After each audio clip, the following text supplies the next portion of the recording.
Hi, oh, twin flame consorts, brothers and sisters.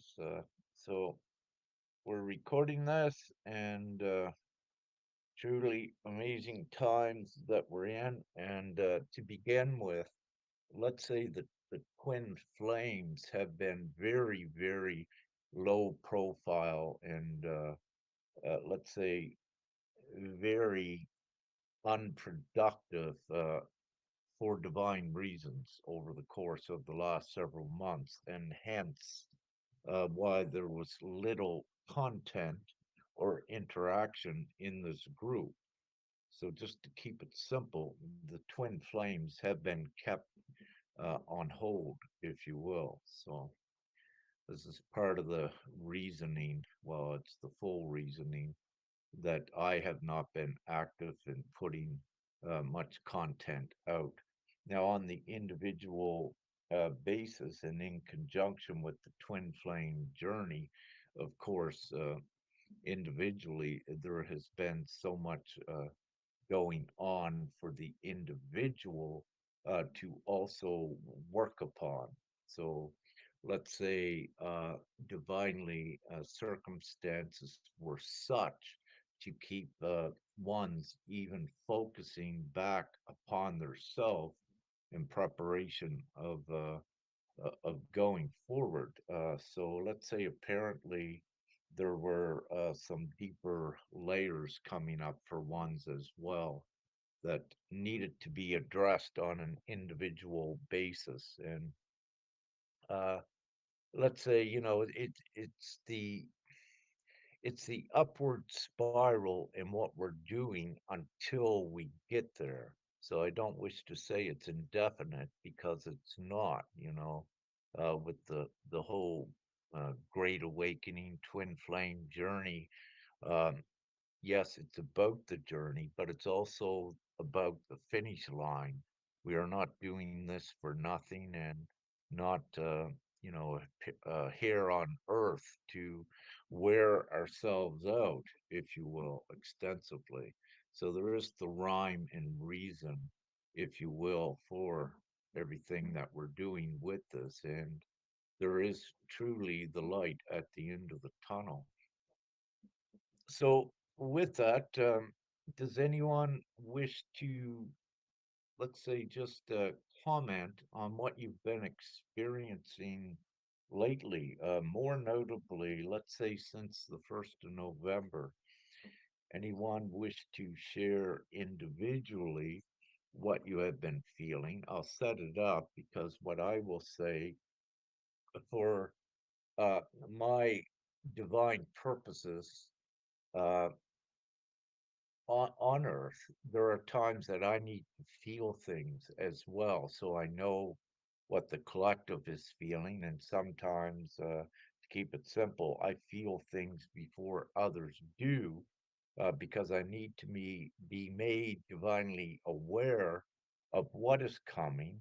But also, when I feel it, it is the energetic imprint in information that is read. So I am more informed to assist others that to quell the confusion and even bewilderment with what you're feeling and to keep everyone together and best informed so we keep going forward and we know it can be very challenging not only in the twin flame journey, but the individual journey as a whole. And all can attest to this. But having said that, what I will share, and then we'll open it up, is that, several days ago, I'll share two things. Several days ago, it was that dense in the outside reality here. It wasn't it's was in the outside reality for about 2 days, perhaps close to three, that my soul, my core being inside of this physical vessel, just like it wanted to just shoot out of here and leave the physical vessel behind. So, this was the energetic compression I was feeling on the physical vessel.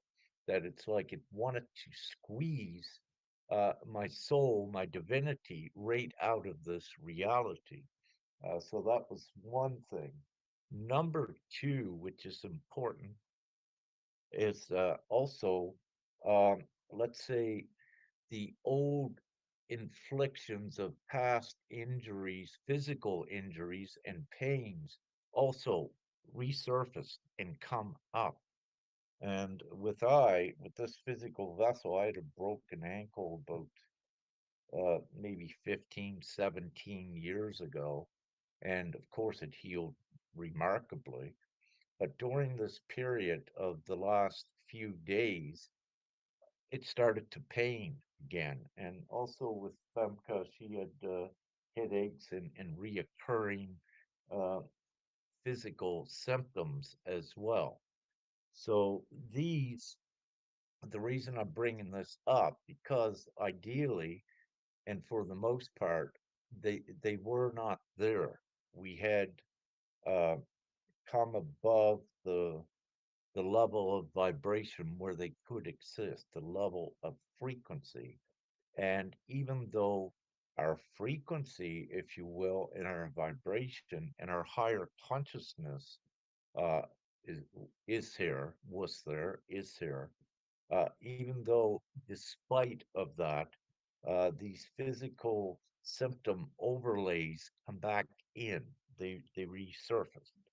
Now, I got the explanations for all of this, but I wish to hear more from anyone that wishes to step up and collaborate on this and have a discussion on it. So, anyone that wishes to speak, go ahead. Thank you. Hi, Rick. Hi, everyone. I guess I'll go ahead. Yes, So, Paula, thank you're welcome. So, a couple of weeks ago, I started to experience that also with some symptoms coming back up, specifically a breathing issue. And I've been feeling that compression in my xiphoid process also. And also water weight and like significant amount. And I've been drinking my teas and water and all this and doing my nutrients. But what's happened the last few days is I've been thinking about my twin flame. He's not here. I've actually haven't met him in person, as in let's say in real life, in the physical. We've only met digitally through videos and phone calls, etc. And I've been thinking a lot about him. He's come back into my awareness. I haven't talked to him in maybe 2 months or a month and a half at all. And I felt very sad. I was crying. I felt also like very connected, and I feel like he's thinking about me, and that is just came in. So when you said that you were going to do this live today, I wasn't surprised on the topic. That's been my experience. Right on, thank you. I want to put in there before someone else just says anything. Uh, Paula, this is significant because Femke felt it, I think, about 2 days ago, but I just felt it for the first time today, right below the xiphoid process, right in the center of the chest. It would mimic like a heart attack, if you will, from the old, but I'm perfectly fine. But what an intense pain that comes right there below the xiphoid process or right underneath it. And it only lasted with I for about 20 or 30 seconds. And when I felt it, I went into the energetics of it and also with Father just to ask what it was. And more or less, I didn't go extensively to ask Father what it was right at that time. But right at this time, I wish to share that Femke and I, in the last several days, felt that same thing. Okay. I had a very difficult time sleeping last night actually because of it. So I was just focusing on relaxing and in my breathing. So thank you for that confirmation. And then Rick, I have a side technical note. For some reason, I haven't been able to mute myself once I unmute. And I think Renata said she had an issue where she was trying to unmute when she was muted. So the button's actually not working, which is why I've left and come back a couple times. So something with Telegram. So are you able to mute me? Yeah, I'll try. Yeah, I Okay. If think not, I'm gonna leave and come back. Thanks. I'll mute you. And yeah, I think then you should have the option to put up your hand if you wish to speak. I'm going to Okay. mute you now if it works, and just see if you have the put up your hand option. Okay.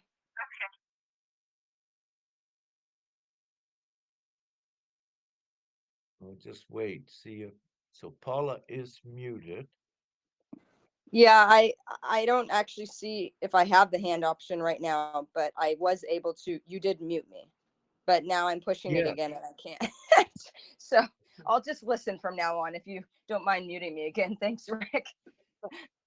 well, it's quiet there, and we're all, respectful and responsible. So, yeah, if I need to, I'll just mute it, but Yeah, it's fine. Thank you. Thank you. I can go for next. Yeah, please, Hello, Miriam. Thank do you you. hear me clearly? Yes, Yeah, I yeah, hear. yeah, yeah. Um, my experience was very much different reset point has been happening since late of October and through the November. I have had, of course, all of these resetting things and the Kundalini rising and back again. But this last reset one has been a very much different thing. And I think I've got, it was for me mostly that I have got the lessons of just be and breathe and coming out of the analysis mind. Of course, it hasn't been easy, very difficult journey, mostly blind. Even now, I don't know what would be the next step, even in my individual ascension journey or with the twin flame. Um, but I have just let go of that. And when you made a post prior to 1st November saying that the fire creation energy is going to be released, I had felt it a few days back, and since then a new energy, kind of a dragon one. I have seen the dragon one in me that has come up, and some of the potential seems to have been unleashed, um, because I was avoiding to be online on social media platforms, but apparently I am pushed now to go ahead and start a journey from a completely different point of view that I was trying to do it a few years back. And I'm happy that I am doing that without expectation of how it's gonna go, and I just trust that the divine connections are coming in. And the other thing is, further calls have come in for the translation of the newsletter in my native language, which I didn't think that I am gonna do that, and I was thinking, who's gonna read this? Nobody is going to believe that, but it's not for me to decide. I am just a starter, a pioneer, creating a ripple effect, and then I see how and where it goes. So apart from the physical symptoms that have been much better, like I said, a very deep resetting point has been started. It's a process that has gone very deeply and profoundly, and and at the same time, the unleashed energy that you can start and do much better, overriding the thoughts and analyzing, thinking what's next and blah blah blah mostly is gone. And even if he's going to be back, I am just able to be an observer, look at it from a distance, and do not judge myself or anybody around me. um, in twin flames team, we are separated at the time distance. We were, and I haven't seen him for months, but some communication from the other realm exists, that I am just trying to be out of any judgment. I'm just documenting my experiences. And the throat area has gone open much more beautifully. And I think it's mostly the fire energy that you said. And I can see that in people around me as well. Thank you. Yeah, thank you, Miriam. And you said a very important thing there, like a reset, but a recycling back. And what I will do, I'll take this opportunity just to give a little bit more of the explanation on why this occurred.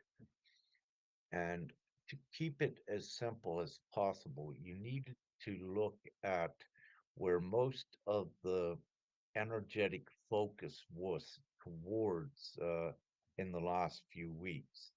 And with the awakened ones, but also not the awakened ones, there was a lot of energetic emphasis put towards a lower timeline, if you will.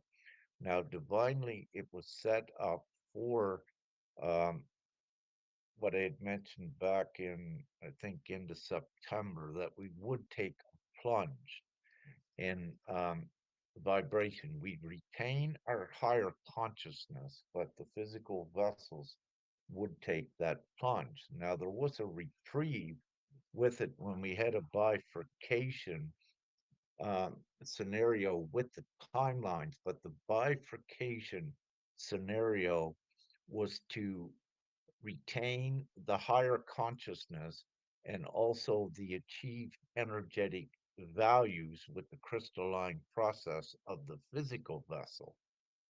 And what so we were able to retain that so that we didn't go into a relapse and got sucked in by the huge energetic projection from the masses, from the oblivious co creators at projecting their future more so into the political arena. So, having said this, what occurred is that the twin flames got hauled out of divinely, got hauled out of commission at not elevating and floating, as well as many become withdrawn, as you're saying, Miriam, to be more of the neutral observer and also not to go into any energizing the energetic environment with any great amount of love. And for the very simple reason, if the light worker community, the light quotient upon earth has become very, very strong within the individuals, but together with that aligned intent, it is very strong. We almost had a full paradigm shift in reality back in September. It was tested, but it just wasn't quite enough yet. But it was so powerful that it began to produce multi-dimensional artifacts indicating just how powerful it was. But the divine decision was to go into the plunge to allow it to drop. And having said that, right at this current time, while so many are feeling the reoccurring physical symptoms as well, is because the energetic environment at this time, with many of the co creators that are still within the illusion of politics, the strength of their projection of what they expect for the reality is out of resonance with what the actual new reality will be and what we are prepared for. So it's in a direct conflict. It acts like an anchor in this dense energy, to keep it simple. So this is why we are floating, if you will, at retaining our higher frequency in our consciousness. But because of the energetic environment, the physical organic vessels are still feeling that density, and the organic vessels also, because of the memory imprint, when it revisits that old uh, past vibration and frequency of density, it also activates the memories into the cells of your organic vessel. And one of the reasons for this, that it's able to do it, is that not fully yet is every cell in all of our vessel turned into crystalline. There are still some old cells that are there. And those old cells are the receivers, if you will, for these past quote unquote traumas or pains or inflictions. So to keep it simple without Rick rambling on and intricately explaining everything, this is what is occurring, and this is why you also feel but experience that you're in a repeat of past symptoms, past layers that you have dealt with and mastered, yet they come back. And also a lot of the emotion, again, because all are you are a much stronger empath, sensitive than you were yesterday. So even though you are becoming more sensitive and more a master of the emotional spectrum, what occurs is that emotion is energy, and when it's felt by the masses, it equates into an energetic stream that you will pick up on. For example, you could be perfectly normal here tonight listening to this. We're having a great time. All of a sudden, you could begin the tears just to rush out of your eyes, but it's not from you. You're picking up on so much of that energetic flux from the outside energetic environment. I'll stop there. Can I This, add something to what you said? First of all, thank you very much. It yes, was very informative. But what I would say that, at least for myself, it has been a very deep practice that I distance myself from what the experience is. That meaning I am here, an observer. I see that, but I'm looking at it from a distance, looking at the emotions and what are they trying to tell me. And one of the very big mm, energetic experiences that I noticed is as any of us, it could be, and I'm sure many others have experienced that.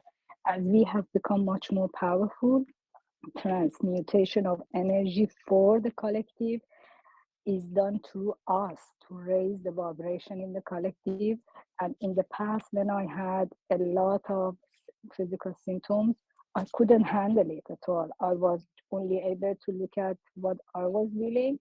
But as I had become stronger, I see that sometimes consciously, subconsciously, knowingly, unknowingly, during the sleep or some other time, transmutation of energy is done through my physical vessel, most likely through the heart, raising, vibrating into the collective to raise the vibration. And this is a good thing. And we are all doing our part and contribution. And of course, mine sometimes comes in, oh, okay, I am a tester here. So what happens to my own personal life? But again, I try to rewrite that and bring the trust and surrender. I'm not saying it's easy, but I am doing my best. And one of the two other things that I try for myself that has helped me a lot in this journey, stepping and walking into this journey, is listen to my body, do the specific moves. I can do workout, some other people can, they can do yoga, Pilates, or whatever the name they call it, to help with the flow of energy. When there is a density, moving your body helps a lot to bring in the new energy in and let the stuck energy out. And the other thing is, I am guided at times when there is a new reset of energy to go for fasting, and not just for one day, for consecutive days of say 3 to 7 days, yeah, for at least 17 hours, and then have a window of eating short amounts of meal portions of whatever healthy I can, and then again go for the fasting. This helps a lot to help with the cellular healing that you mentioned is happening. And so when any emotions or physical pain symptoms come up, you are much more able to distance yourself from whatever is happening in the mind and the body and just have a jump. Thank you.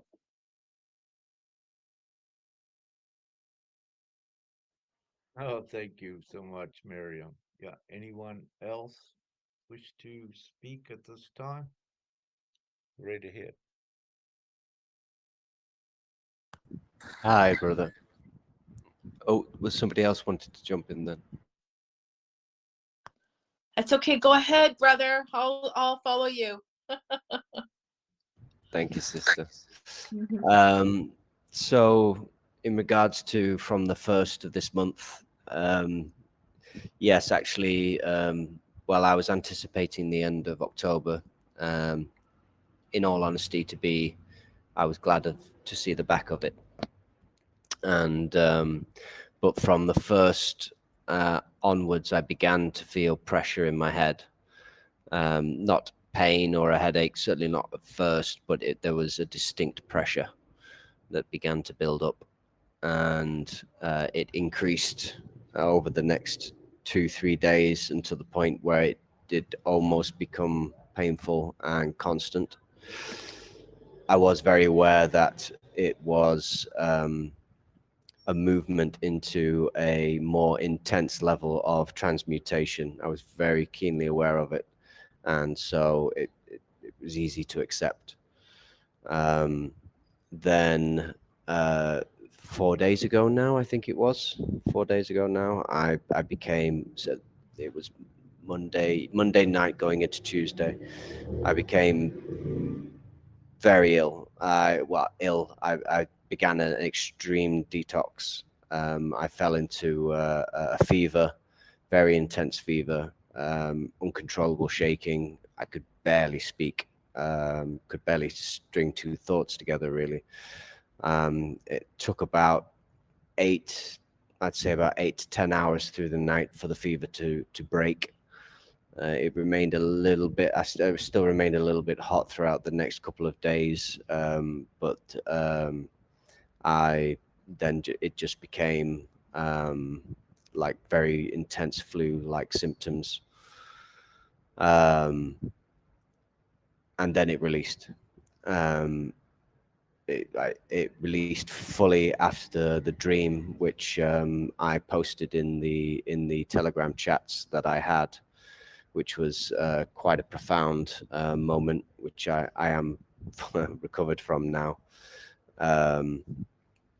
One of the things that was occurring during the beginning of the month up into the build up to the detox was a very strong increase within me of sensation of disgust and repulsion towards all of the dense behaviors and the demonic energies that I was beginning to perceive in everything around me. Not literally in everything, but I became more and more and more aware of how much dense energy, dense behaviors, demonic energy and demonic behaviors were playing out around me. And the disgust and the repulsion towards it was building and building, almost hand in hand with the pressure that was building in my head. Since the detox and the breaking of that, that repulsion and disgust is still there, but it's it's a distant sensation within me now. There's no physical reaction to it anymore. It's just, I suppose, what you would consider to be a natural level of repulsion and disgust, which still contains compassion, because I am compassionate for those who I see engaging in these behaviors now. But although I am empathetic, and every last shred of sympathy has gone. one thing that I have noticed since the dream I had and the process I went through in that dream was I feel very light, very much stronger within myself. I have zero tolerance for or lessening and lessening and lessening of tolerance to a 0 point of these kinds of behaviors and any kinds of maneuvers towards me or against me, or any form of attempt to manipulate me, or even in slight ways. And I seem to be able to just repel them away from me with almost thought, but usually only a handful of words. Tonight I've isolated myself in my friend's bar where I've been working on the weekends, because I needed to get away from everyone and everything. And it's funny because I must confess that when I saw that this chat was opening in the twin flame section, I thought about it and I realized that most of my life I have been chasing the flame in some form or another. And certainly for the last few months, 3 or 4 months, and certainly very recently, being in a relationship or the idea of trying to, chase that has never been further from my mind. But yet I feel very strong and solid and within myself. The release. I feel that process I went through since this month's began, it almost, in my head, I have the image of an electrical component, a transmuter, a transmuting component that was suddenly had the charge increased, and until it finally fulfilled its purpose and then was allowed to blow. And in the days since, I've recovered from that, and the new component that's been placed in there is a far superior component, and can just receive everything that I was receiving before with very little problem or very little difficulty or challenge whatsoever. So I'll stop there and back out. Thank you.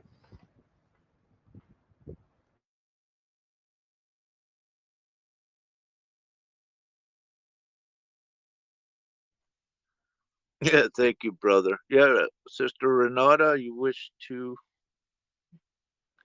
share or go forward? Yes, thank you so much. I was going to let you comment on Brother Michael's comments.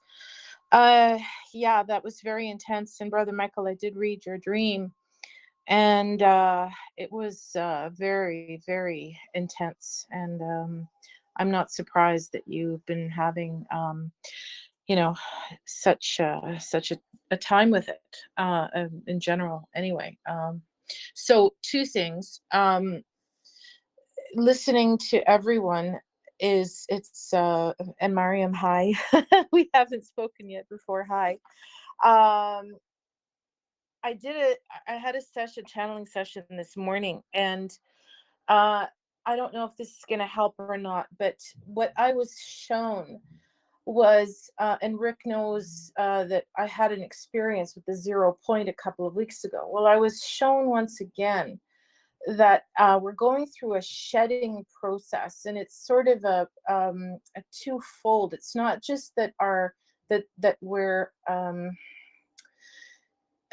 shedding our skin, so to speak. Yes, it is becoming crystalline. Yes, we're having all of those physical symptoms, but it's also a shedding of all of the paradigms and the thought processes that kept us in that duality, in the drama, and in all of those chases, like Brother Michael said about chasing the flame, and chasing whatever else it is that we thought was important. And what I was shown this morning was this process of shedding the skin and then slipping more and more into that 0 point, where we are observing those dramas, not participating or co-creating them any longer. And basically they're sort of slipping away. And that might be part of the bifurcation that you spoke about, Rick. But I thought that was a beautiful vision this morning that I was given. So I'm very grateful for it, and I'm grateful for the opportunity to share it. And the other thing I wanted to say, in case whoever's here doesn't know, I'm going to be offering the bubble tomorrow, the Unity bubble tomorrow morning, to anyone who's on the call. Um, so like doing a group transmission.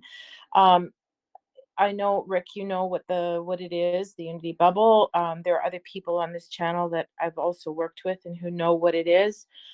And basically, it is a very profound eighth dimensional Melchizedek tool that helps with everything that we're talking about here. It helps with all of that processing. It helps realign you back with your 0 point or your higher self. It is a Christed vehicle. And I am very honored to be able to be authorized to transmit it.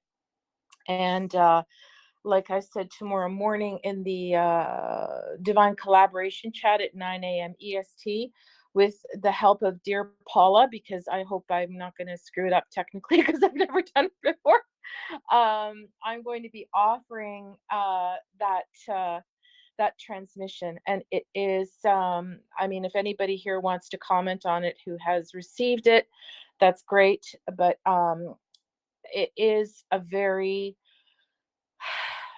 beautiful solution and tool to, especially this time, to allow us, and it is really meant for star seeds to step quicker into their full divine authentic selves once again.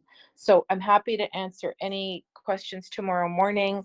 Of course, anyone here can reach out to me, but it will be a group transmission. And that's it. That's all she wrote. Thank you for this opportunity. Can I just quickly say hello, Renata, with a bit of delay? Hi, Mariam. And I do my best to attend for your session tomorrow. Thank you. Thank you. Thank you. Yeah. Be happy to see you then. Yeah, welcome. Thank you. Thank you. Or hear you. Yeah, so great. Thank you, Sister Renata and Miriam. What I wish to say, so the consciousness is also being prepared, if you will, and other divine avenues opened up that helps to also assist in align one, if you will, as Renata is saying, to the higher dimensional gnosis as well. So each one individually, um, it is let's say, what you also begin to open up for yourself and connect with. And you could look at it like a tractor beam, if you will, as well, that gives you more of the upliftment, keeps you more steadier on your course in your journey as you go forward, and also increases your ability at discernment of weeding out what is pertinent, what is relevant to your journey, or what is just a bunch of garbage, if you will, thrown in to the flux that could distract you. So it hones and sharpens your individual ability to the degree that it needs to be as well.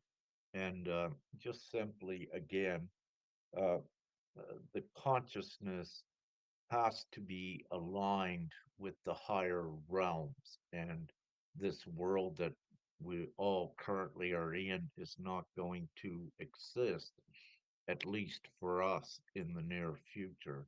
There will be at least a different version. However, the overall divine plan is to take uh, the planetary ascension with the human souls onto it forward.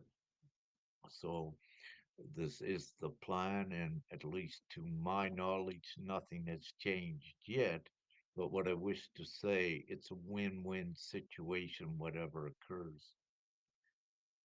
So thank you for that. Anyone else wish to comment or questions? Step right up.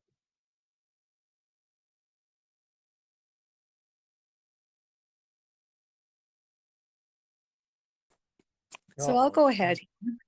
Yeah, go ahead, Tammy, please. Thank you. I have felt the most blissful and peaceful that I've ever felt. I noticed my consciousness stays in that higher realm. I live this earth experience. I interact with purpose. I don't have some days the ability to put my words together, but when I do speak, it has authority, it has a purpose, and it has love. There are days where I don't want to involve anyone else in my experience, though I have to. I live with other people. It can be very challenging some days to live in the industry that we have, in the busyness of life. Yet, as that conscious observer, I have pulled myself back and just allowed it to be without negativity, just thinking of a better place. The more I see that clarity, the more I can create the new world. The more I feel the disconnect in that space, the more I know my consciousness is rising above and creating that new world. I have also felt my boundaries have been enforced for myself, teaching people how to treat me. If there is someone saying something towards me that might put a block up, I would just speak my truth. Whereas before I used to bite my tongue and cower away. I'm not doing that anymore. My power is instilled, is installed, is active and not reactive. I have felt so empowered. I have felt so at ease. This is the new me, and every day it gets stronger. It feels better. I am more enlightened. I have more information. And though I don't always share that with other people, I know that it is within me to share when it is needed. And as the experiences continue to come, there's always new people coming into my experience that I can share that with. So this is a time that we are waiting for. The twin flame has pulled back, doing his own work, which is important and necessary. We feel each other constantly. That connection of telepathy is always there and always bright. And then we feel that pull, but we do not have the need to communicate all the time. So I know we are reaching that point of unification, and I just allow that process without putting any labels to anything. It is the most divine and blessed experience I've ever had. Peace, joy, bliss, that is what I am. That is who I am. That is what I share. And this is what we waited for. This is our unification coming forth every single day. The purging is happening. The releasing is happening. The cleansing is taking place. Yet I feel so at peace. And I'm honored to be here in a group of people that know what I'm talking about, that have the same experiences. So thank you all for sharing this time with me. Love you all.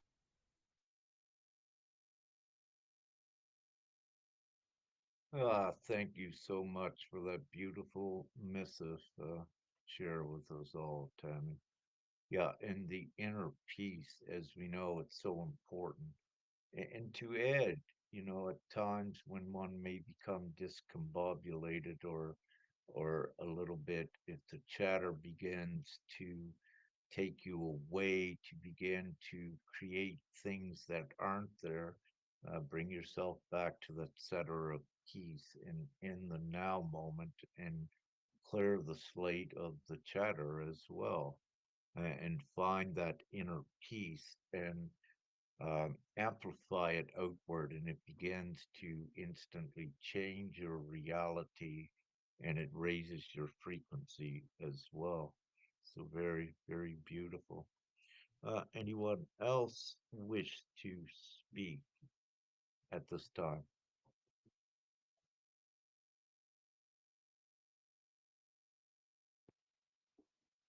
Can I add something, Rick? I know I have talked, but if nobody is jumping in. Of course, Miriam, go ahead. Yeah, I remember a few months ago you had shared a post saying that as we are going progressing in our path and journey of ascension, we are moving away from the ego mind and stepping into the divine ego and authority.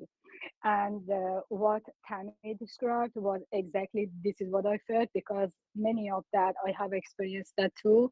That has been the case for all of us, because we are stepping away from the mind and getting stronger and stronger from within, and rising into our divine authority, and kind of ego that is not at all comparable with what we used to know at the at the 3D reality with the ego mind.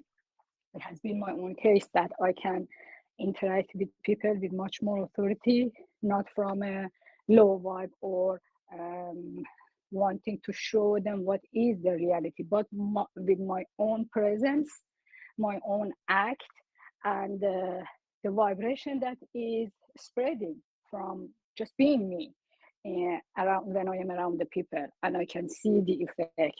And it's up to them what would be the next choice and a step and act that they take. But this is what I am supposed to do, and this is the whole purpose of the journey. And so the divine authority, I think, is very much up for all of us.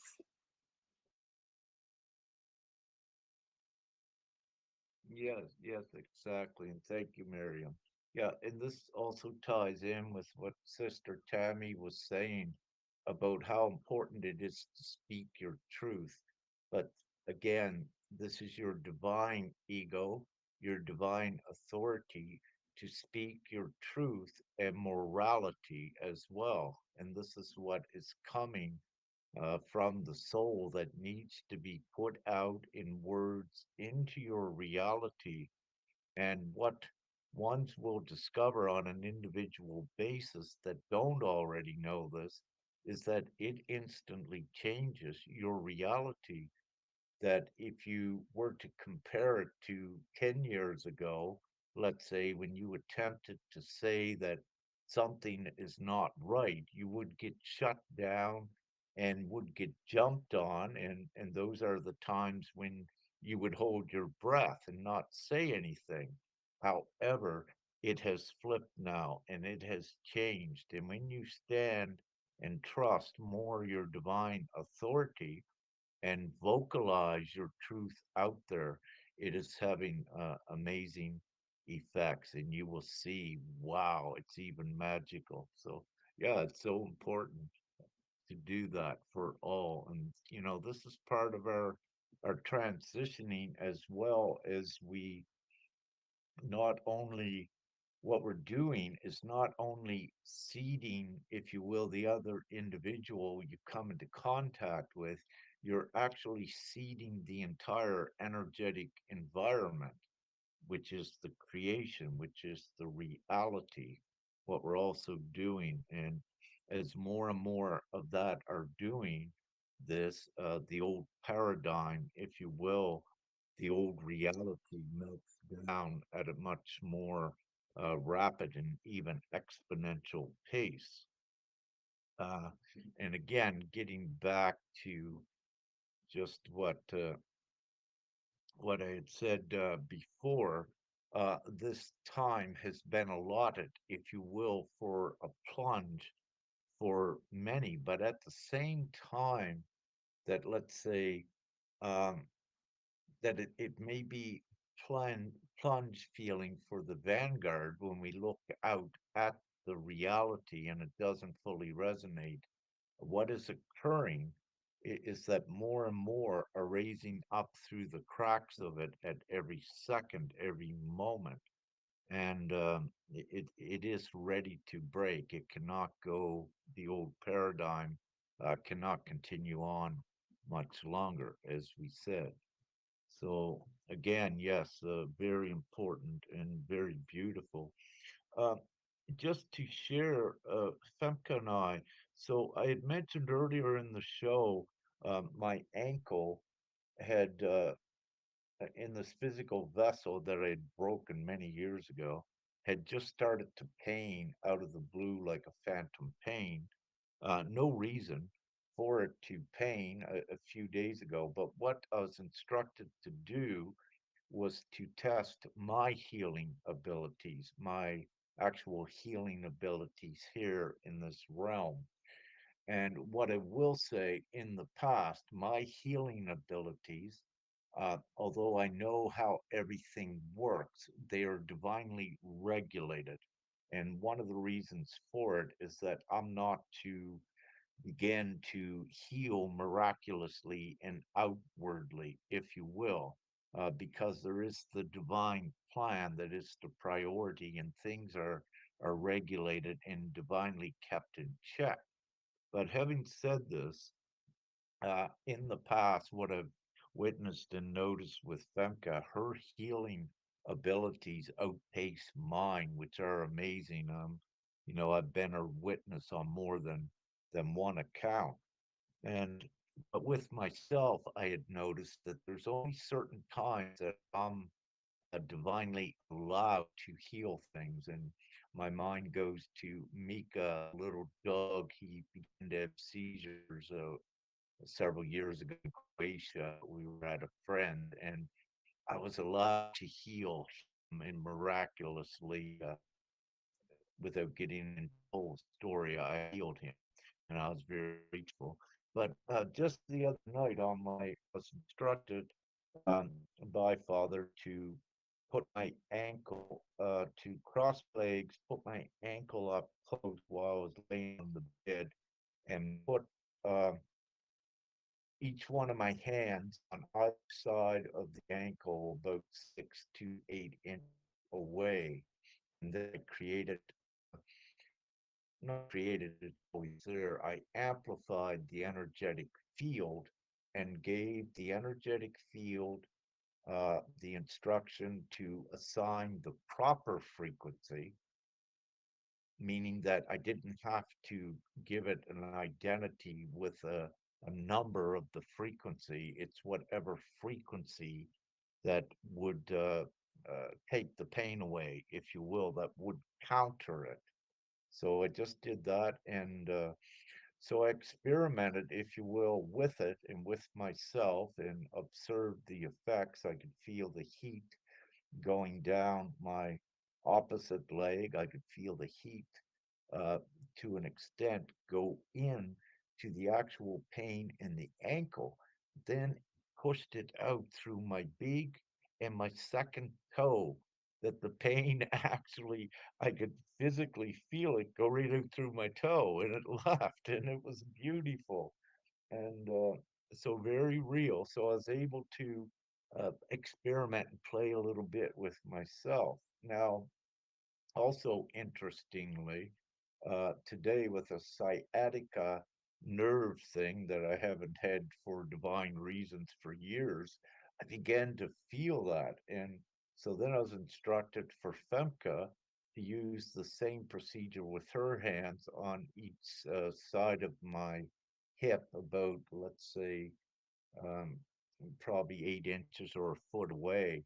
And when she began to do it, I could feel the heat go in and up and down my legs as well.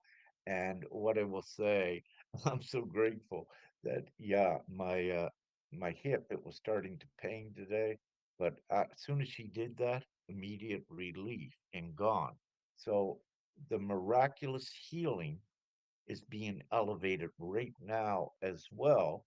And what I wish to say, this is substantial for this time we are in and what we are going into. So, does anyone have anything to share with that type of energetic healing? Of course, it's Reiki and what have you, but it's above that, but along the same principles. Does it have anyone have anything to add with that?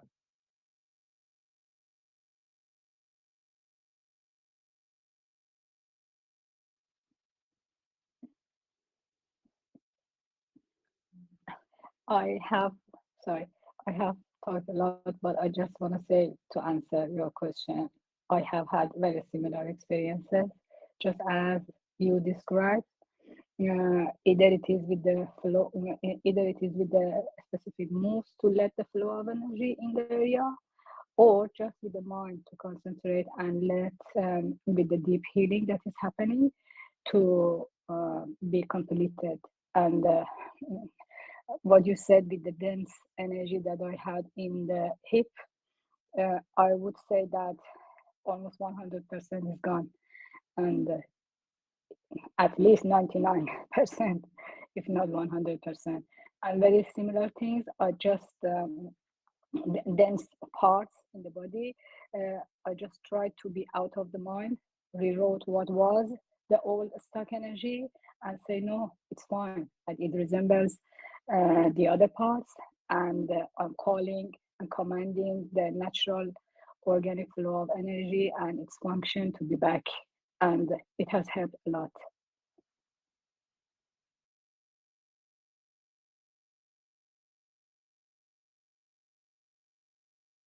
I'll just quickly jump in and say I haven't had cause yet, I suppose, to do any direct healing or opportunity to find out if that has been a thing for me. But one thing I have noticed a lot recently is the effect of my mere presence around people has had is having a calming effect. It's having so anybody who is experiencing dense energy or negative thought loops, um, um, anything in those regions within usually 5 to 10 minutes of being around me, and not even necessarily talking to me that deeply, just being around me, their field begins to change, their language begins to change. Um, I have to confess that um, I there was a moment last week when I switched it. I want to say switched it off, but I made the conscious decision to withdraw it because I began to realize that it was potentially draining me, and there was the sensation of being pulled in multiple directions by multiple people and energies, like reaching out for it. And I for my own sake and for the sake of my own health and physical and metaphysical well-being, whilst I was going through these processes with Druid. But up to that point, I had begun to notice this more and more and more. And I imagined that if I was to take that now further to the external healing side of things, that it would probably be true. I trust that that would be true.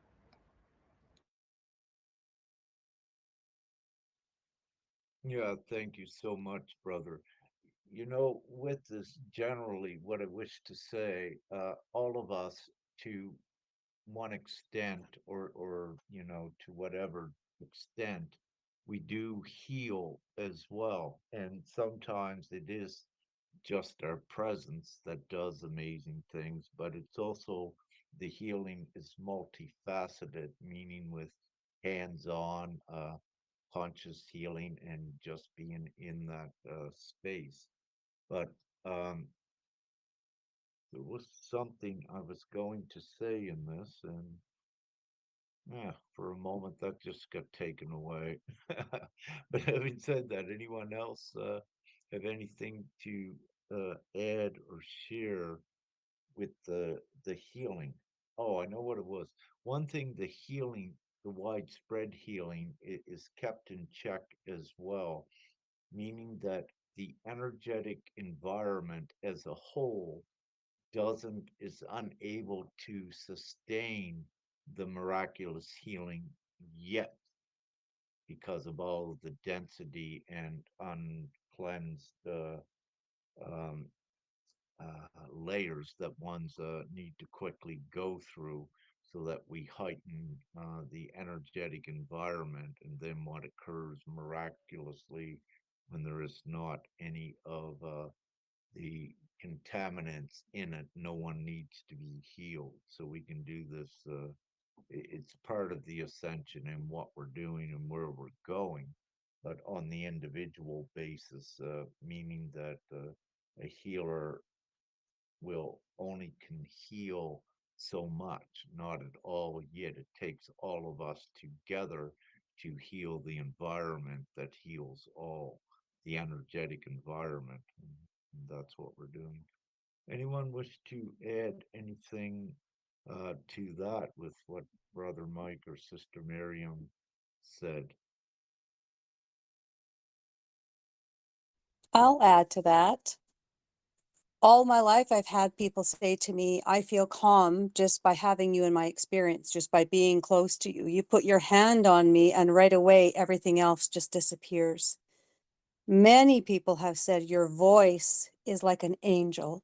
It helps to heal me and calm me and keep me at peace right away. So, Yep. as star seeds, that's what we do. We calm. Our words are calming. Our voice has light codes and activations. Our presence helps to just keep the space and the environment calm and clear.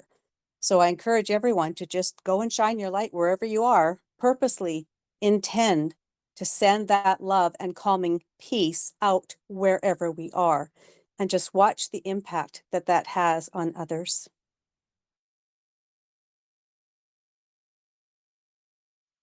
Yeah, thank you so much, Tammy. I listened. Your words, your vocabulary is so succinct, and the energy as well with it is so pure and so effective. And yeah, I listen exactly, and I know that you do this, and I can attest to that because I read it all uh in your energetics in the least. Thank you, and it's so powerful. And others, of course, here as well. Indeed. So, anyone else wish to add at this time?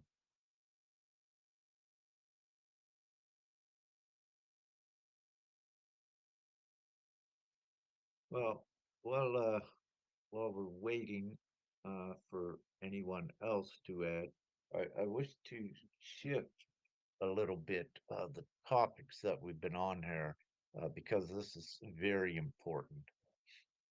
So how will I put it? I just put it simply that here where Femke and I are at, and yes, we're by what you would call a stargate, an ancient one, and also there are many energetic attributes which are affecting also what we experience, but also Femke and I together here. But one of the amazing experiences was last night. Um, what appeared is just to keep it simple, um, two wolves and a dog, the same as the dog Mia we have here, yet bigger. And these three wolves, well, two wolves and a dog, appeared right outside of the door here. And the dog Mia here, she is a big dog and a guard dog, but she come to the door and let us know that they were out there. She saw them. So I opened the door and they're right in front of the door, walking sideways. They did not look towards the light, nor I, nor the dog, which it was in the nighttime, in which they wouldn't, because animals, especially intelligent animals, they don't look towards the light, and neither does a human, if you will, if you're savvy to the nighttime with whatever you're doing, because it blinds. But the reason I brought this up is because there's lots of stray dogs, if you will, in Romania here. But typically they look for food. So if they see a light and see someone, their instinct is to, their primal instinct even is to look towards, the light to get some food. But these two wolves and this dog, uh, they were in very good shape, well fed, if you will. But it was something very odd about them because I couldn't feel them at all. And and also I thought later how I could not hear their footprints on the dried leaves out here. And so I asked Father, nevertheless, it's a projection in a bleed through from another reality, just to keep it simple. So very real, yes. The dog hair, she could see them as well. So I bring this up because the veil, if you will, to the other dimensional realities is also very thin at this time, which is also indicative of us ascending into the other uh, reset of reality, if you will, where it's quite different to what it is today, and it also can geographically change the landscape. And the reason I shared this is because not only this most extreme example, what I just shared with you with the wolves, there's been others, and part of what I do is I monitor this, and to keep it simple, a lot of the preparation work I had to do prior to 2019 was repair rips and seams and fractures in the space-time continuum, meaning that I know about these things and I am educated in it, and to at least share with all of you, um, this is we are very close for to witness this type of a overlap of realities. So anyone have anything to say or share in that respect, what might have occurred as an experience for any of you in the last several days?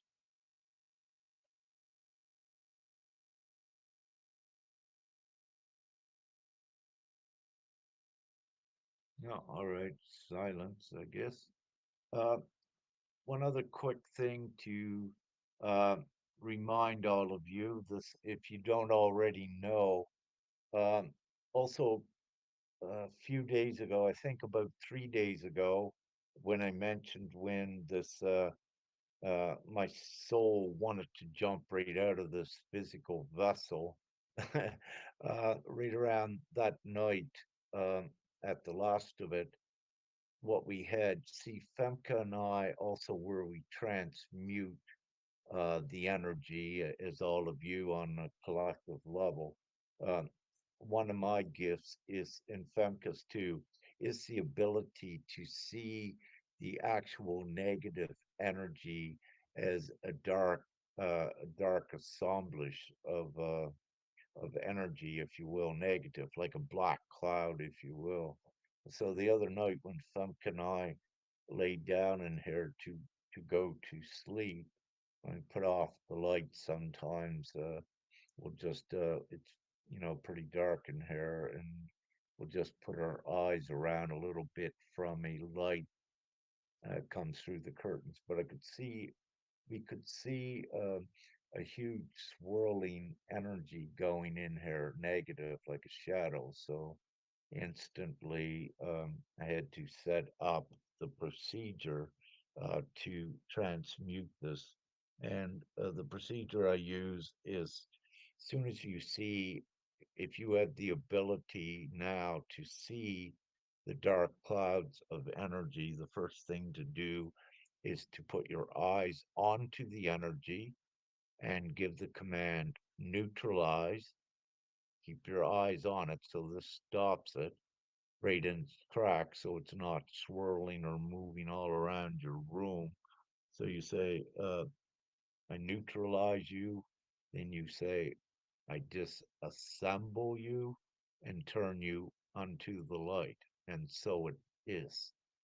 Now, with this process, what it does, it takes this dense energy that, of course, these these are byproducts of the masses that when they go into the fear emotions, they produce this energy. But for us, we're able to see the actual energy visibly with the eyes. And so you can do this simple procedure, and you also can set it up automatic. What I found that night, I instantly did it. I thought it was a pretty big cloud. It was perhaps guessing 6 by 8 feet. It was pretty big, and I dissipated that instantly within, seconds after I said it. But then I was getting ready to go to sleep, and then I saw another one come, so I had to set it up automatic. I asked Father then what's going on, and Father's instruction just set it up automatic for about 24 hours. So we did that and cleared the space all up here as well. And what I need to say also, uh, all of you at times, there's what we call divine, it's what we call benevolent negativity.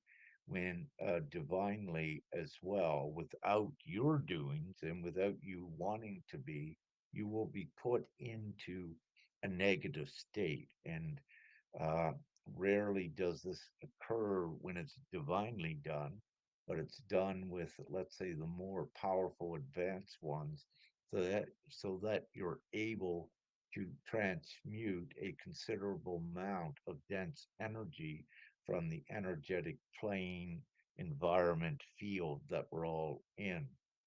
Um, so, having said this, there may be times that you will find, even though through all of your mastery, that you have become negated, and with all of your tools and all of your mastery, that you'll say, what is going on? Why am I negative? And one of the reasons is that your field is negated divinely, so that you are aware and conscious that then it is it is negated for the reason that you need to transmute into your environment incoming negativity. And what I will say also is that at given times, Femke and I also are like a magnet to bring it in. Let's say there's a little town down below us, 5 minutes away.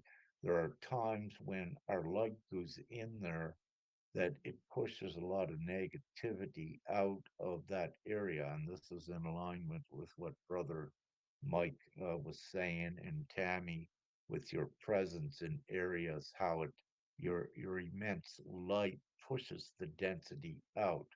But the thing is that it, the density, when it's pushed out of somewhere, it's still in the environment. So it needs to be dealt with by a transmuting process.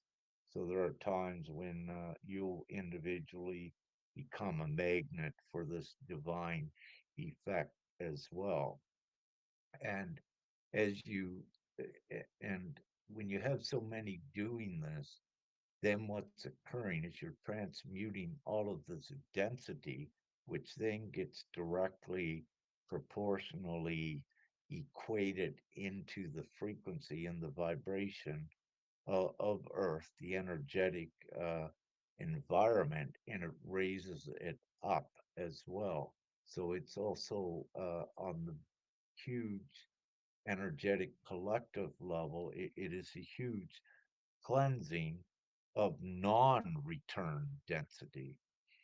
In the past, you would have many exorcists, if you will, as an example, um, exercising dense energy out of one's, getting it out of one, but not going through the full process of dissipating, disassembling that entity, and it would reinfect another. The density is what it actually is.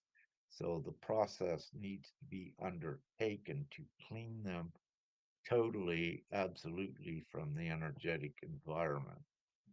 So I'll stop there. Any questions, comments, or contributions?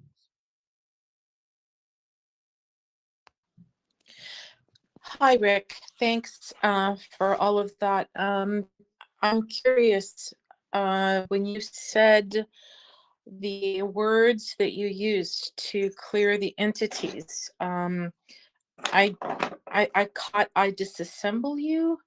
I just remember for the next time I had to do some cleanup, black swirl energies, exactly what you described during a session with someone about a week and a half ago. So I usually my method is to call in the Melchizedek and the angelics and the Christed ones. It depends how much I'm clearing, whether it's a country or, I let them decide. I'm just the boots on the ground. That's kind of my approach. And I However, say, yeah, I send you to your, please take them to their perfect place. And if it's the Melchizedek arena, then that's great. But and I just say, you are healed and forgiven, lifted and enlightened and filled with the Christ consciousness and love. I repeat that 3 times, and then I say, go in peace. But I make sure that all of the Christed ones, the angelics, are there to assist them with going to their perfect place, whatever it is. So I'm curious why you chose the word "I disassemble you," and I think you said a couple of other words. So I'm really interested in hearing how you do that and why. Thank you. yes, of course, sister. The first thing that I will say is for all of you on here to know that you are angelic beings yourself, meaning that you can, if you wish to, call on the angelic entities and consciousness to assist you. However, you are fully endowed with that ability yourself. And this is why I do it in this way, that I am angelic, the same as all of you, meaning that you are not subservient to archangels. You are brothers and sisters to all of the angelic realm. And also, you are archangels. You are angels, if you will. So, having said this, you are fully endowed and adept, if you will, at dealing with any of the negative entities yourself. So, having said this, the process number 1, I say neutralize, which stops it in its tracks. It cannot move, is to put it in the neutral state. Number 2, disassemble it because it is an assembled construct. And the more that it's assembled, the stronger energetic, you could call it a consciousness or not, that it will have. But the bigger that it is, it begins to form an energetic negative protocol, if you will, because it's negatively oriented. And it doesn't matter if it has what you would think a consciousness or not, it does construct a consciousness with its negative orientation. So, having said this, number 1, neutralize. Number 2, disassemble. Once it's disassembled, then number 3, turn it unto the light to be recycled into higher light, because once you neutralized it and disassembled it, it's in a state of neutrality. But when you give this added touch, to turn it onto the light, meaning that you don't need to, you can, if you wish, to use your own energetic values here to condition it to higher light. But for I know, also, we are the angelic ground crew, so we don't need to expend our energy onto these etheric abstract forces when we have our divine etheric brothers and sisters that are also assisting us. So I hand it over to them, if that makes sense, Renata. Yeah, absolutely. Thank you for that. I appreciate it. And I guess that was like the third step. Well, I so I give it over to the Mels and the angelics, what to take them wherever they need to go, right? Because often there's more than one, and it's not for me to make that determination. It's for our brothers and sisters in the angelic realms to do that. But the beautiful thing to know for everybody. Oh, hello. Yeah, the No, it beautiful. was double echo from go ahead. Sorry. No, we had a double echo. I wish to differentiate between an actual dark entity and a dark assemblage of negative energy. There is a Mm, difference. please. Well, it's what I just said. What has happened with a dark entity, it does have an actual consciousness which is constructed. With just Uh-huh. negative energy, what you have is a conglomeration of negative energy that was created by several or more souls, if you will. And it's a combined conglomeration of just negative energy. But once it's combined more and more together, it is the consciousness in the respect that it has a negative uh, orientation, but it is not per se a fully operating negative dark entity consciousness. So I need to differentiate between those because the procedure is different. What I use with an actual dark entity, and with a dark entity, it is the vanquishing, if you will, of that entity, which is also a process which I heard you use the similar way in the name of Lord Jesus Christ, or what have you, whatever you Mhm. use. So there is a different process that I use with that. And also, what I will say, what is highly effective is holy wood, what we do use as well in exorcisms when we need to do it. Does that answer enough of the, or yeah, just go ahead. Is there any more questions on this?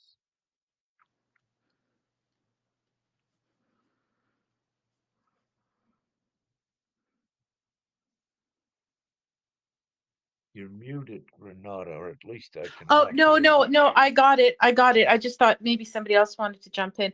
No, I thank you for explaining the difference. And they all look different, like when I see them, they all look different. And I guess I've just been using my one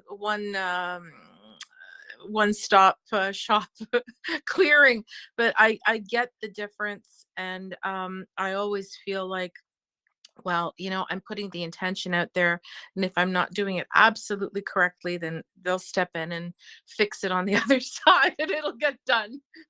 Oh, it's may I say, it's so beautiful. There's such each one has their own unique ways of doing it, each one of us. And I'm sharing the way that I do. But this is Mm, not to say that your way or anyone else's way is wrong, because in reality, no. mhm. Any certain one's unique modality or techniques that they have, they're all fully accurate and genuine. It's what they utilize with it.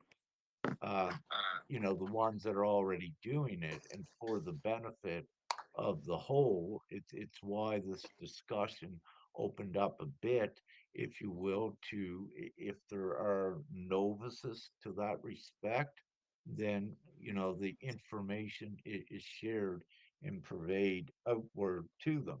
But a very great point is that for anyone, do not second guess your own work. It's what you devised from your soul level yourself. In trust in that fully, with all that you do, because you don't diminish it by beginning to question your technique. No, it's your divine, unique way that you have constructed it to work, and it always does work. Perfect. That's that's the most important thing. And I just wonder, well, of course, divinely, whoever is supposed to hear this is going to hear it, but there's so much that I would love to create sound bites and share on our community website, because these are the kind of things that people, I mean, there was somebody in the divine collaboration chat talking about having a portal open and seeing ghosts and how they were messing with their pets and stuff, and I responded to them and I said, listen, I can help you, because these entities need to be cleared, right? I haven't heard back a response yet, but these are the kinds of things that our community needs, in my humble opinion. And as things open up, we'll be searching for even more. I mean, I hope we don't have to deal with these little buggers forever. But in the meantime, especially now, they're putting up quite the fight. So um and coming into people's consciousness in a big way. I've noticed like an increase in that in the last 2 to 3 months, actually. So just something, I'm just putting that out there, that it would be uh great to be able to somehow share the technique that you do. And that, like, I didn't know, I had no idea about the difference between the construct and the entity. I mean, this is all I'm learning from you, and everybody else should learn from you. So I'm just putting that out there. We'll sort it out somehow, I guess. Thank you, Renata. I'll just say one simple thing as well. Um, how will I put this to keep it as simple as possible? When ones still have a certain amount of lack of trust, which is the lack of trust is fear.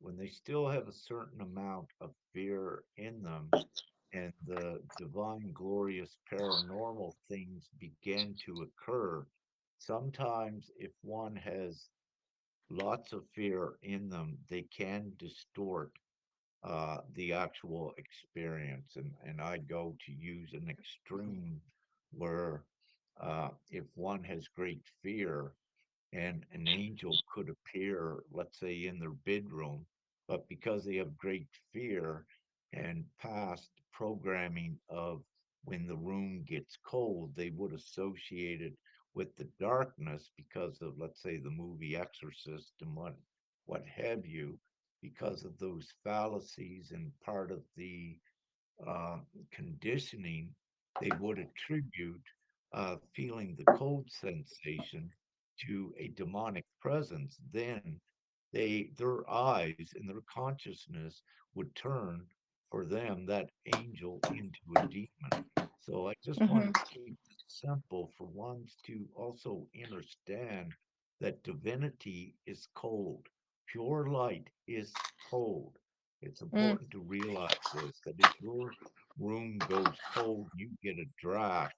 It's angelic, not demonic. hmm.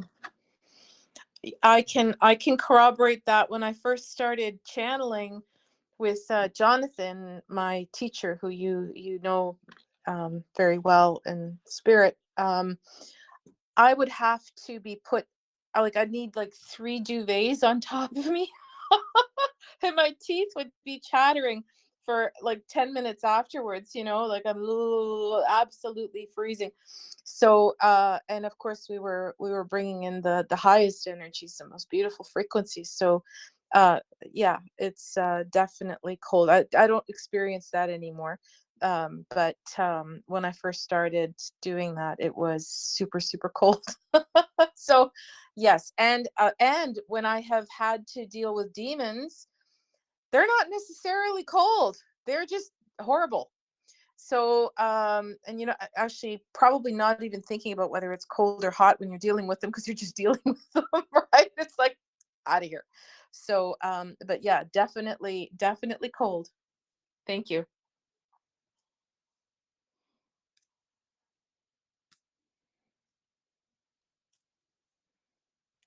Yeah, yes, I will add to that, Renata. You know, with, let's say, in the past with a demon visiting, but what I will say also, the highest is that demons don't exist because of what Hmm. we are. However, there is the experiences, and to recognize, let's say, an ill intent spirit. I'll go down to that. One of the indicators is the sulfur smell and also the warmth. And each mentioned the sulfur smell because the sulfur is toxic and to the humanoid vessel. And any sulfur hot springs or what have you, those are toxic actually for the humanoid vessels. Um, so I just wanted to put that out so that anyone that may think of visiting hot springs for healing effects, actually, it has adverse effects upon you without getting into much of the chemistry with it, and just letting everyone know that sulfur, especially with these crystalline bodies, vessels, becomes more toxic to you as you increase. And also, I'll throw, um, well, by this time, hopefully, no one in this group is smoking or is drinking any chlorinated water. What the chlorine will do in water, in any, if it's used in flour or white sugar is toxic, by the way, and even refined salt, what will begin to occur um, as your physical vessel advances in its crystalline process, that any over natural chlorine that's introduced in your body, it'll cause increased swelling in the abdomen, bloating, and burping, and what have you as well, because your vessel is changing, and the chlorine no longer interacts in your physical vessel with the digestive enzymes that used to be there.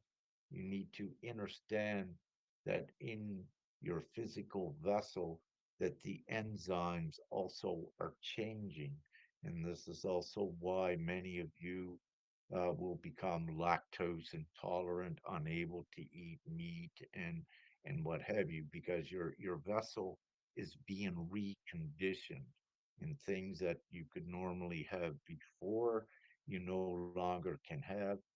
You need to be more meticulous in your diet, in the least, and especially stay away from chlorine and sulfur as two main things in your diet. Anyone wish to speak on any of that? Mm, sorry, can I ask a question? In relation to what you said about chlorine, does it include the swimming pools that we need to avoid? Because most of them, I think, contain chlorine. to keep it clean for the public use? Yes, what I'd say any chlorinated pools in Edmonton, Alberta, just north of Tammy, several years ago, they were going to make a natural pool. So, in having said this, to my knowledge, um, there are pools around the world that are going more to the natural salts, if you will, rather than chlorine. But yes, anything with chlorine, your showers. Let me say where we're at here, Femke and I, in Romania, they use very little chlorine, but to be part of the European Union, Romania, one of the European stipulations is to put chlorine, fluoride into the public water here.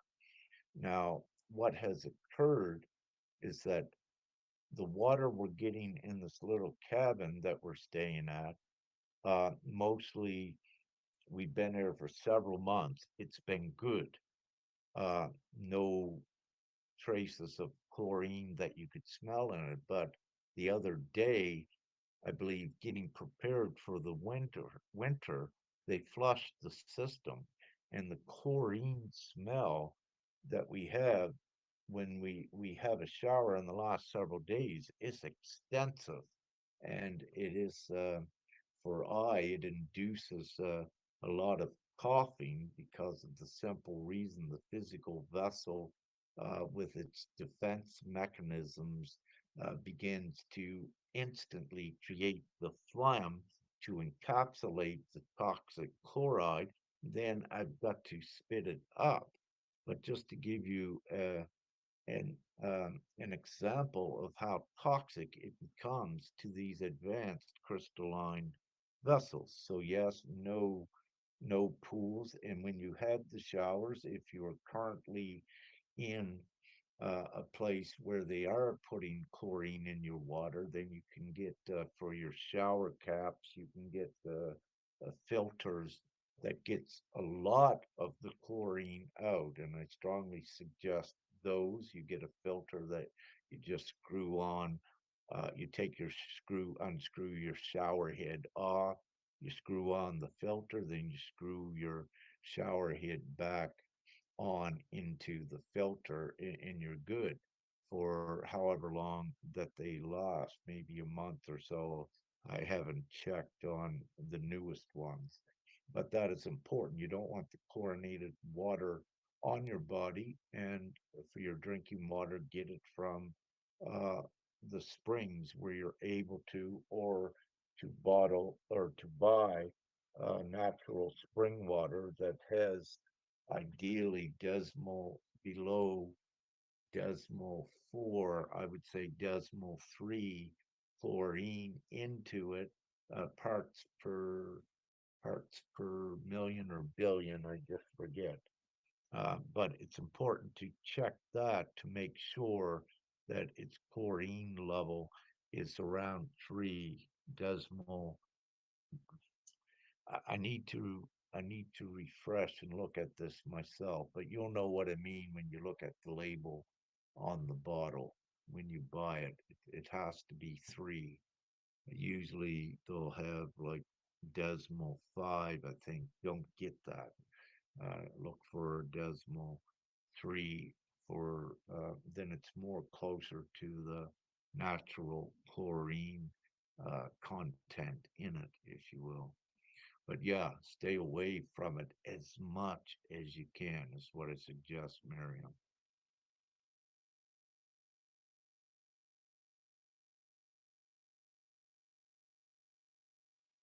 So great. So with that, I think I'll soon wrap this up. Is there any closing comments or questions or additions? Go right Mm, ahead, anyone. Can I can I ask a quick question? So again, in relation to water, if someone has got access to a natural source of a spring water, uh, it normally it comes from under earth or I don't know top of the mountains. I haven't got that much access around myself, but is this a reliable source for drinking water for a person and the family?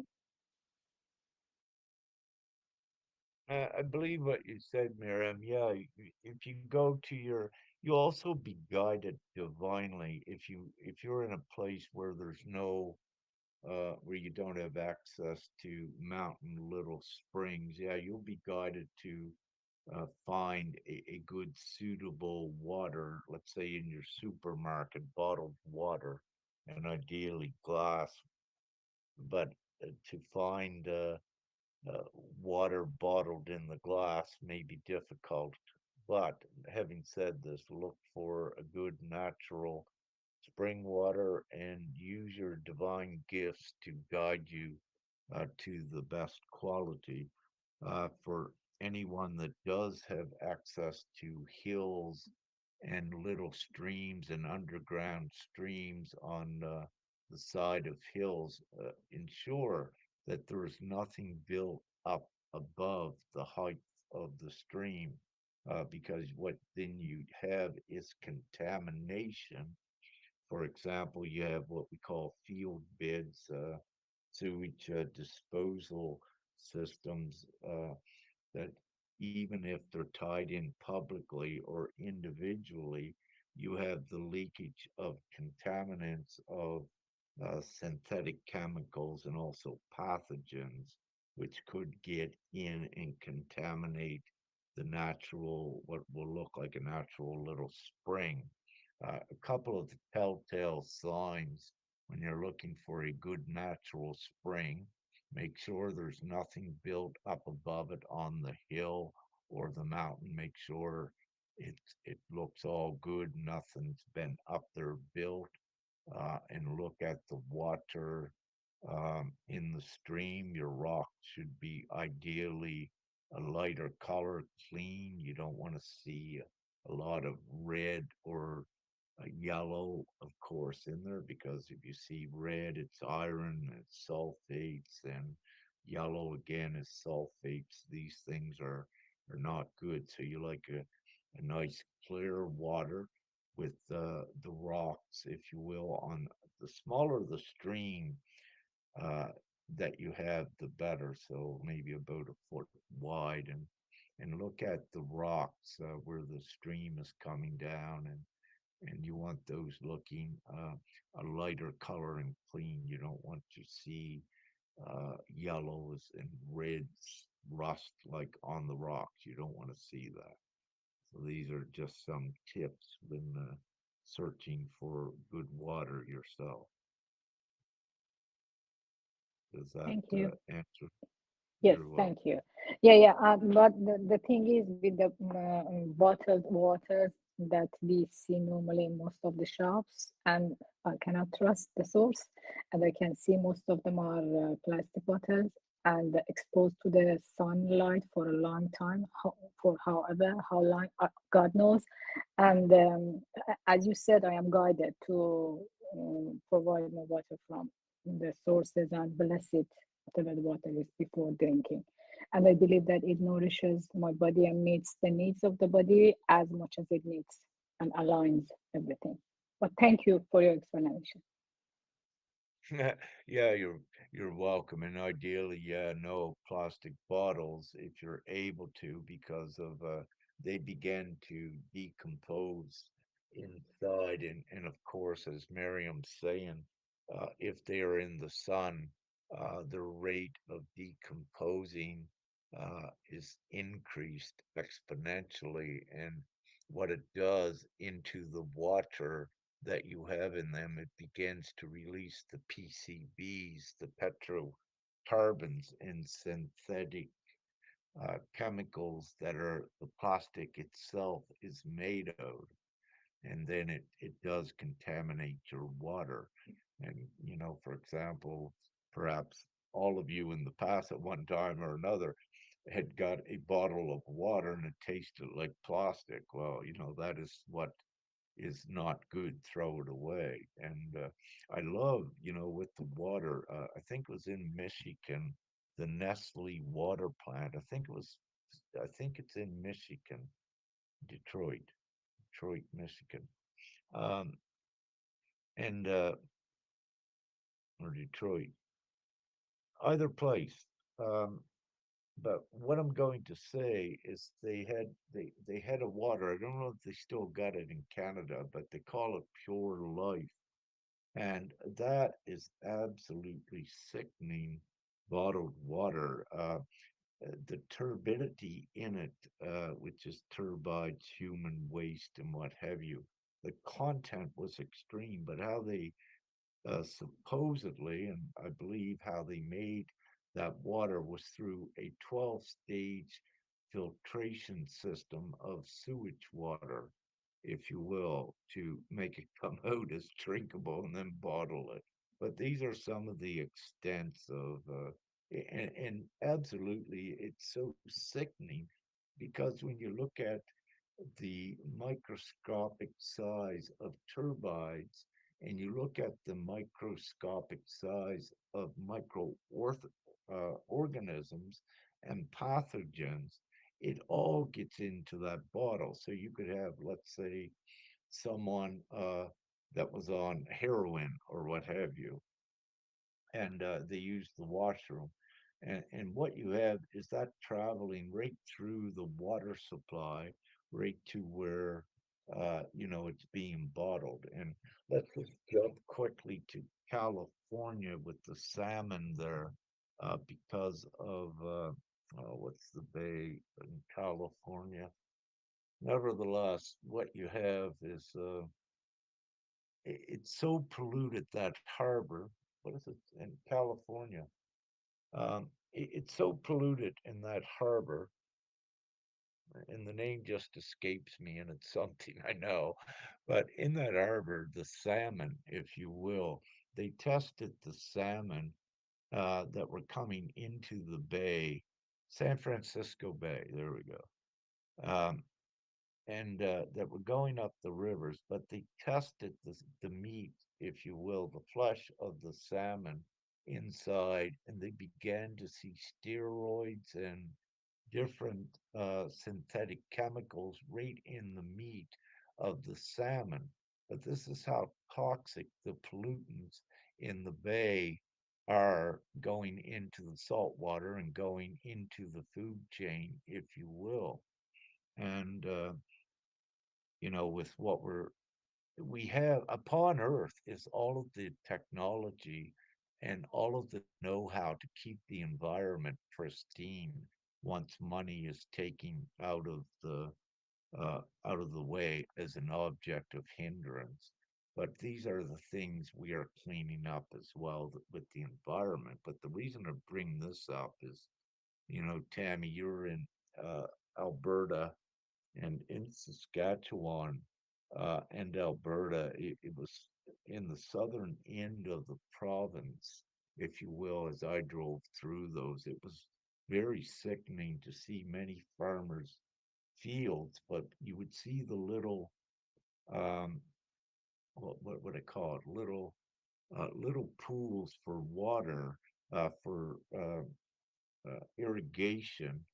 You would drive by these by the road, but you would know when a farmer was using pesticides and herbicides because in all of these pools, any little tree that was there was dead because it could not survive the high chemical uh, toxins. And also, when you look on the ponds, you will see the yellow greenish algae, if you will.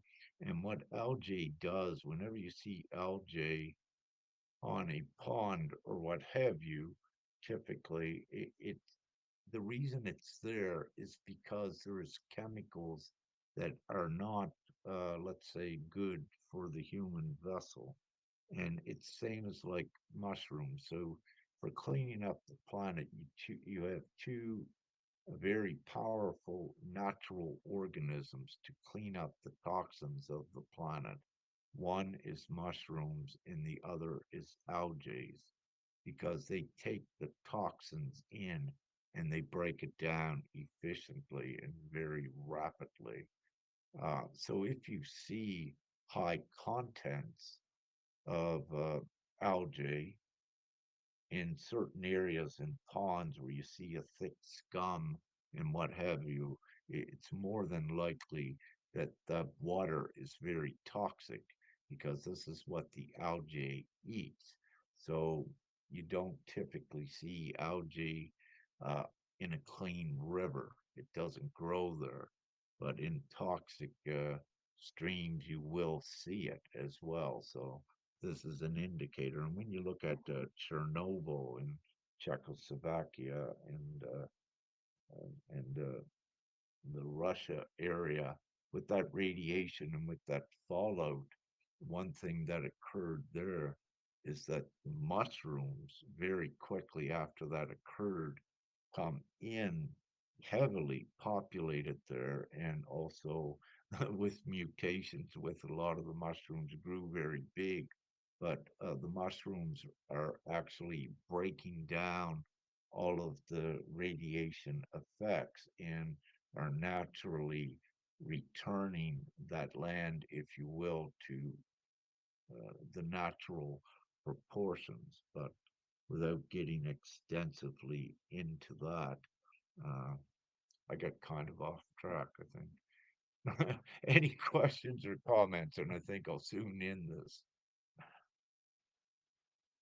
Can I just add quickly, because what you said about algae, I just know that there are supplements in the market that they said these are extracted specifically from algae because they contain specific nutrients for the body, including omegas and some other stuff. And back to some of the studies that I have done years ago in relation to my own education, I know it was uh, introduced as a good source of entering and getting some of the nutrients into your body. So what you said, it just unimaginable that how the truth and information is distorted. So anything No, provided from this algae is not chemical. no, not at all, Miriam.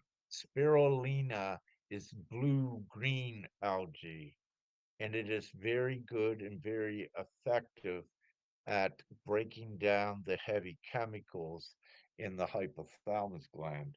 So it is very good. I am not speaking when I spoke about algae in toxic places. I'm speaking about the yellowish greenish type, not the green blue type. So thank you for bringing this up Yeah, so that okay, okay. Thank you for yeah, clarification. Now it no, makes sense. Yeah, spirulina thank you. is, yeah, but I also suggest, I think it's New Greens. It's a good product, and I think that comes from Hawaii. And that blue-green algae for spirulina is very good. And anyone taking spirulina uh, to break up the heavy chemical accumulation in the back of the lower part of the skull and the head. You should only need to take that for perhaps no more than 3 weeks or a month, and it should have everything cleared up there. But again, individually, it depends on what your guidance is, and you may need to periodically. I think Funka and I just a few years ago, yeah, I had to get some and take for a short period, meaning that I believe wherever we were at, we must have got some toxins in our food or our water. But I don't question it. Father just says spirulina, so I just get it rather than going in deeply to what occurred. So spirulina, yes, is very good. With chlorella, if you need to, for a week or no more than 2 weeks, but don't overexert that as well because ones need to understand that again, uh, with your stomach and with the different digestive enzymes in there, that it is changing. And if one also thinks that you have parasites, if you will create the symptoms and effects of that. So if you're doing detoxes, just do it when you feel you need to do it and trust that it cleans you out. You don't wish to be creating things that aren't there within your physical vessel. Because remember, you're becoming more powerful every day as a manifestor, as a co-creator in your reality. And if you think negative and fear-based things, you're going to keep attracting them and creating those scenarios. So you always wish to have the trust in divine and yourself. And yeah, if you need to do a little detox, you say, yep, you need to do it. And you trust that it's all better. You don't wish to create negative experiences for yourself. Everyone has had enough of the negative experiences. So the more you're able to diminish those with your co creator belief abilities and believe in it and trust in it to the extent that you know it, then you also heal yourself fully, if that makes sense. And that's where we're going. So, with this, any final statements or comments? And I'll call this a wrap and we'll leave it in here. And let's say, uh, uncertain when we will reconvene with the twin flames.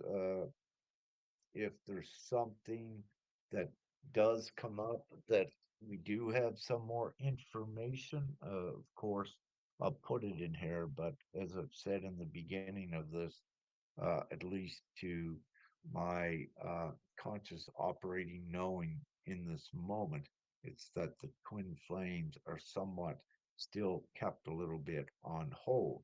However, in the blink of an eye and subject to to quick notice, if you will, that can change. So, and when it does, yeah, you can be assured I'll put something in there. So, any closing comments or questions?